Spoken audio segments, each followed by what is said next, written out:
How's your day going? It's going good. What do you want to jump into? So I just read out some other questions again, like last time, just try to help me understand the whole process. So I figured I'd just run down that list. First thing was the HVAC, the water heater, and the roof amounts. What's the best way to acquire those, and how important is it that we have it when we send that email after everything's said and done? Okay, so for Section 8, I would say the best way to acquire it would be just asking the agent, and then they ask the seller. Then, I mean, if they come back and say, even if they don't have an exact year, I would try and do my best to get the just overall condition, then you could estimate the year. And then how important it is when we send it. It's not as important as you think. Having an overall condition is fine, but obviously sometimes I'll put NA, right? But if you're going to send it through Buy Box Cartel, I think it requires it. So I don't know if you could put NA. I don't believe so. So what I would do is just after you send it, you can just email Kurt again and just say, hey, I don't really know the number, and they would still look at it, and then it would show up in inspection. So I would say it's important if you can try and get it. If you can't, there's nothing you can do. Gotcha. Cool. Second one was, how strict are a lot of the upper limits of price range would be like 95,000. How strict are those? I mean, is that a pretty hard limit where you don't want to go over that, or is the buyer open to, maybe making a good enough deal if it's exactly what they want, just a little bit over maybe 5 or 10K? I would say in some cases, yes. Okay. But I might have showed you the deal. It was a deal that I had for 95, trying to sell it for 105. And they didn't want to take it because they wanted to stay under a $20,000 down payment, right? And if you're doing DSCR, you want to stay under 100K, so the down payment's under 20 or at 20K. So I'd say I'm not gonna say it's completely strict, but the best business is going to be done in that 75, 85 range, yeah. Okay, so 75 to 95 is best. Cool. Third is, so I looked at the guy that you sent me. Forget the exact name of the YouTube channel, but he went over the whole creative financing. He had that whole playlist that you sent me. Yeah. The deal sheet that they reach a good amount on the phone, he'll then email this offer sheet over, and it had like basically everything the agent would need to set up the actual contract. So it was Pace Morby, right? I mean, for creative deals, I have Lexi do my contracts. That's just because I just don't usually trust agents to do creative in most cases.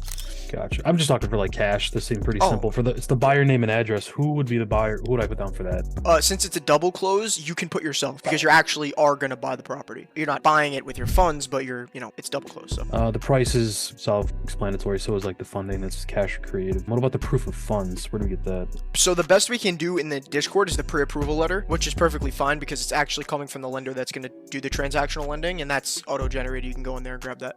For the condition and the title, for this example, it just says as is condition with free and clear title warranty deed. What would you recommend putting down for that? Well, if I'm going to put title, I would usually, my idea is I'm going to want to use a title company that I know they have the free and clear warranty deed, but I would honestly, instead of I would just throw in a title company that I like to use. So I would do condition as is, right? Because that's what they're buying. Then title, I mean, it would go state by state. What I would do if I were you is let's just say you have a property in Memphis or whatever, you just DM me or, in the chat or something, and then I'll just send you a title company that I get from Lexi. Cool. Earnest money deposit?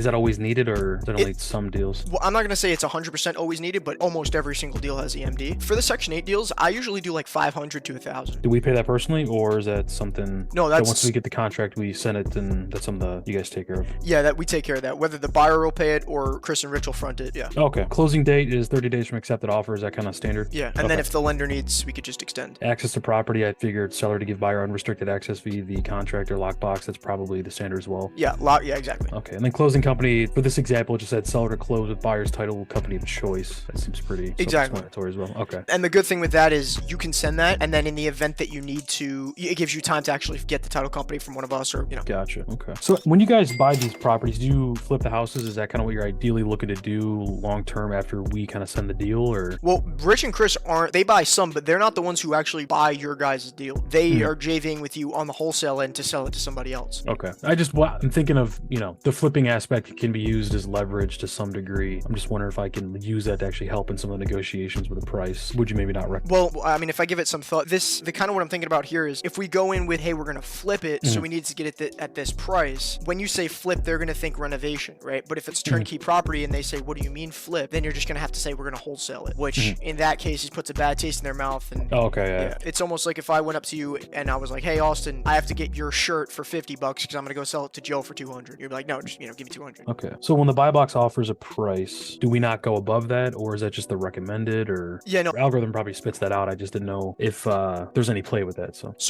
and just to be clear, I think you already pretty much know this, but that buy box offer is what the buyer's going to pay, right? So we have to get a 10K under that. There's going to be, obviously there's going to be flexibility when it comes to that. It's not, they're going to bid on it. I'll tell you right now, most of the case, when they send it out to Demarie, who is the guy that's behind that buy box, let's just say buy box spits out 90. Okay. He'll send it to his buyers for 95. You know, that way, if worst case scenario, it just drops to 90. So I was going to say, to answer that question, I would still be kind of strict on that number of what the buyer is going to pay, because if you take the risk of being very close to that number and it just happens to not be bid more, you know. So if the buy box, let's just say it says like 85K, you want to continue to try to get as under that as you can to make the deal. Exactly. So and that would just be sort of extra credit, if you will, because if you sold it, let's say it was 85, you got it for 85, people are still making money on that. That's not like someone's getting cut out just because the amounts aren't what they want them to be. No, so the buy box price that it spits to you, that's the buyer's price. That's what the buyer's going to pay for the deal. And he doesn't want to go over that, obviously. No, we would have to get it under that to make an assignment. You know, if they're going to pay 85 and we get it for 85, there's no money to be made. Okay. So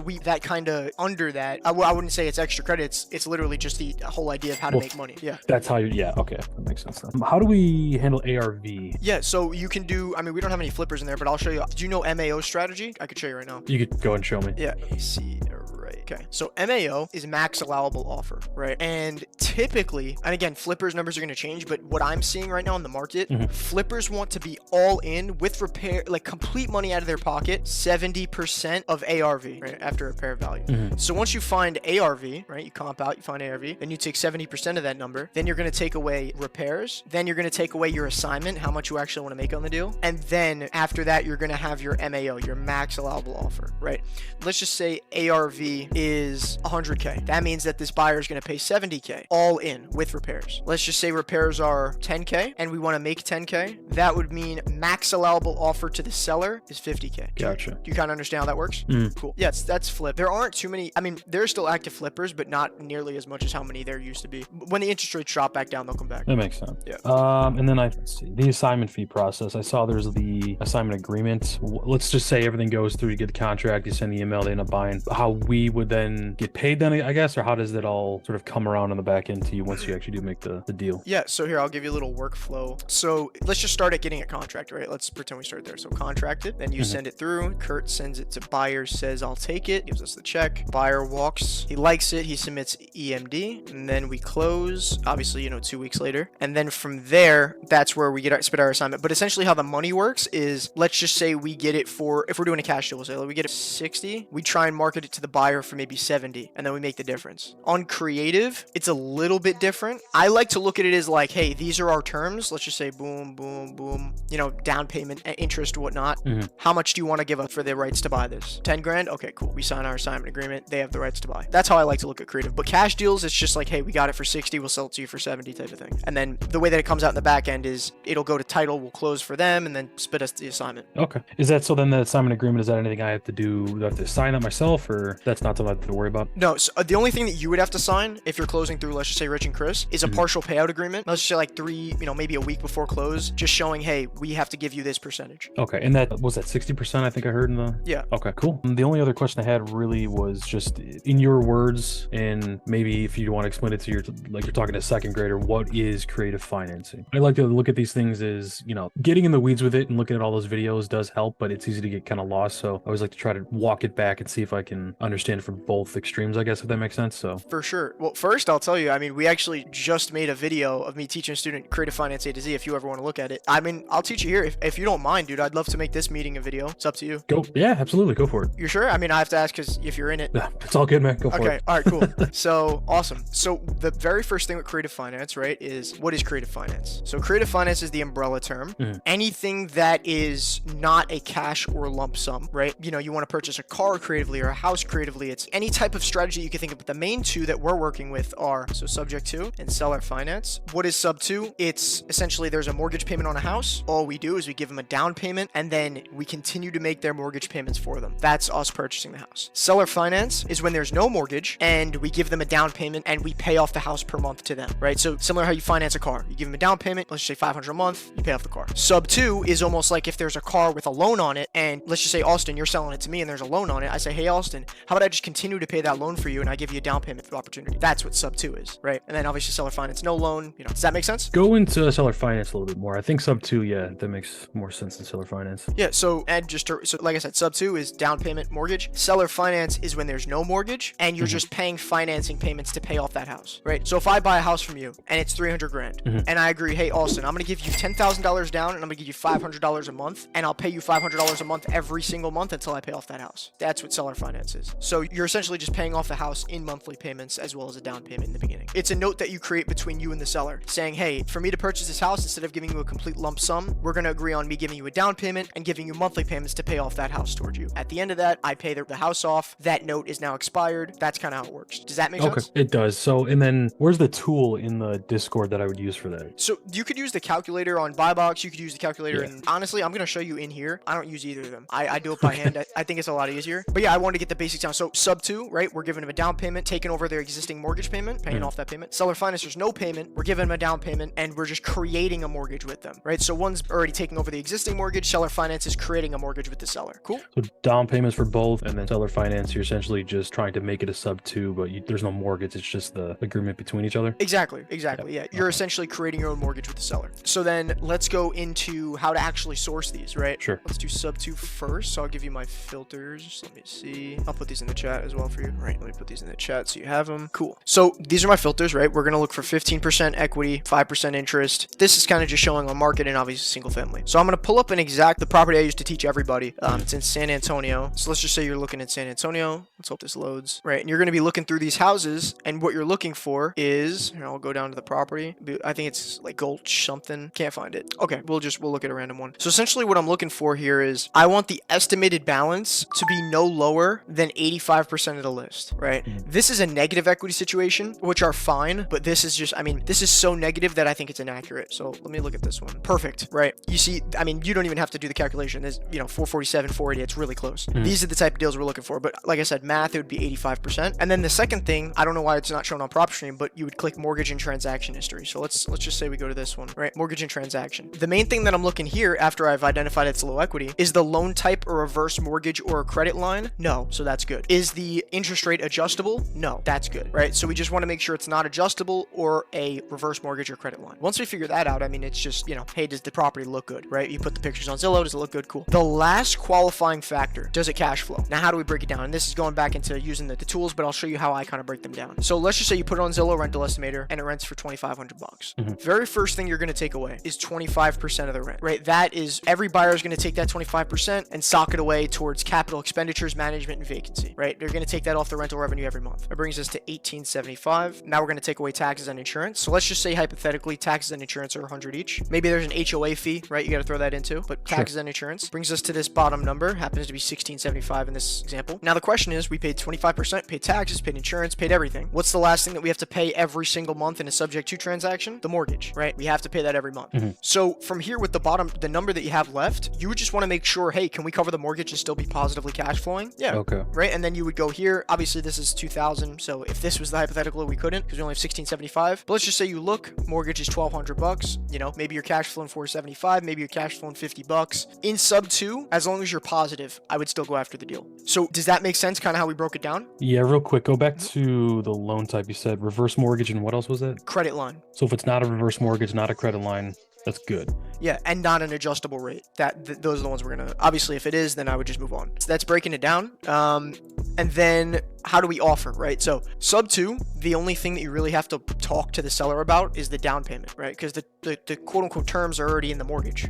You don't have to create your own terms like seller finance where you're creating your own mortgage. You don't have to do that. So it's really just, hey, what down payment do you want to go with that I step into the mortgage? And I have two rules with down payment. Number one, I just don't want to be over 10%. 10% is my max of the list price. Usually it's 10% of the total purchase price, but the only way to get the total purchase price is down payment plus mortgage. So you can't have, you can't have the one before the other. So I do 10% a list. My second rule, not as much of a rule, but it's more of a motivation tactic. I want my down payment to beat the number that they would make with a full price cash sale. Right? So how do we figure that out? Let's just say it's listed for 300 grand and their mortgage was 270 grand. After they pay 6% to the realtor, right? And 1% for closing costs, we'll say, estimate. From that 300K, that brings them to 279, and their mortgage is 270. How much are they really making? Only 9 grand, right?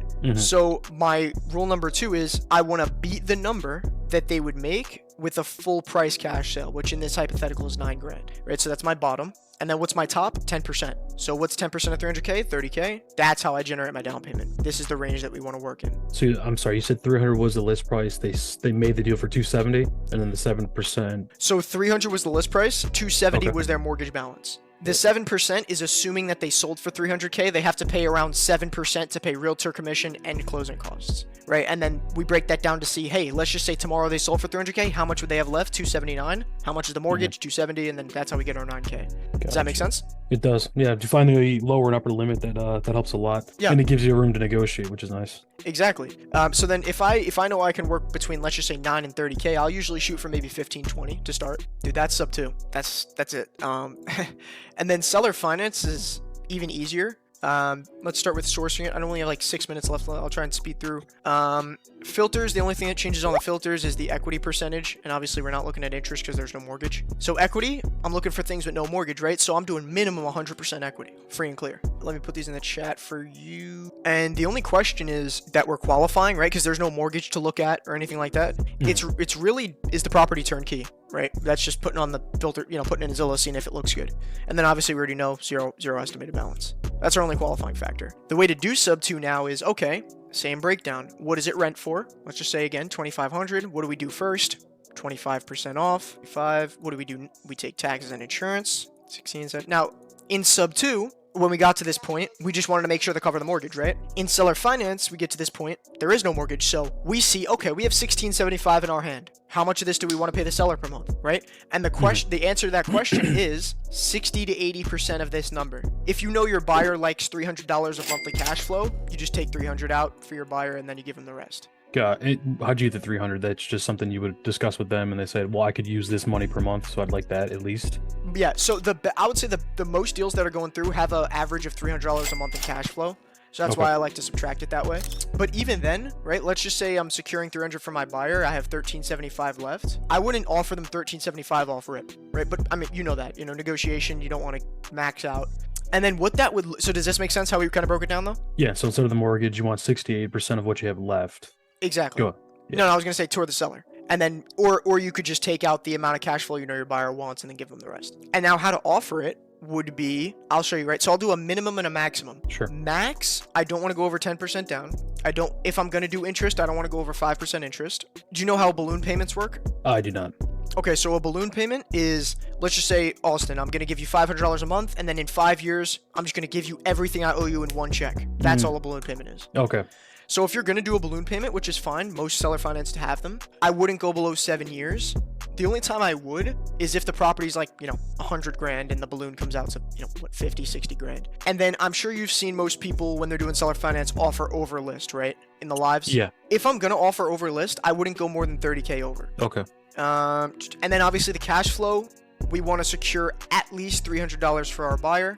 These are kind of our max out terms. 10% down, 5% interest, balloon, over, and then whatever payment results in $300 a month. My entry terms would usually be 5% down. I don't mention interest. I don't mention a balloon. I shoot at list price instead of 30K over. And if I know I'm securing $300 a month for my buyer, maybe I start by securing them $600 a month. That way, if I need to drop, I can. Does this kind of make sense though? Yeah, it does. Going with the brackets. So you would enter and discuss all of those, and then as you go on, if they need something to kind of sweeten the deal, you probably just go down the list on the max side. Maybe you would offer a couple more percent, or go essentially piece by piece until it sounds like a good enough offer, and hopefully it's still a good enough offer for you as well. Exactly. And so lucrative enough. So yeah, and I don't have like a minute left. I like this because seller finance, there's very little motivation, right? Because they don't have a mortgage. They could drop 100 grand off their list if they wanted to. They don't have a mortgage to, so and that's why I know people give like 30K above list off rip.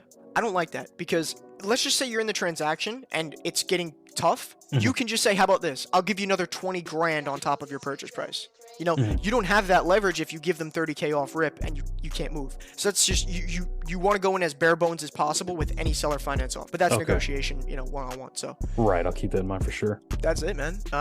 With the last, actually, not minute, is there anything else you can think of? You feel pretty good? Feeling pretty good, yeah. I'm gonna just process this and dive into those other videos you sent me, so I appreciate it. Gotcha, bro.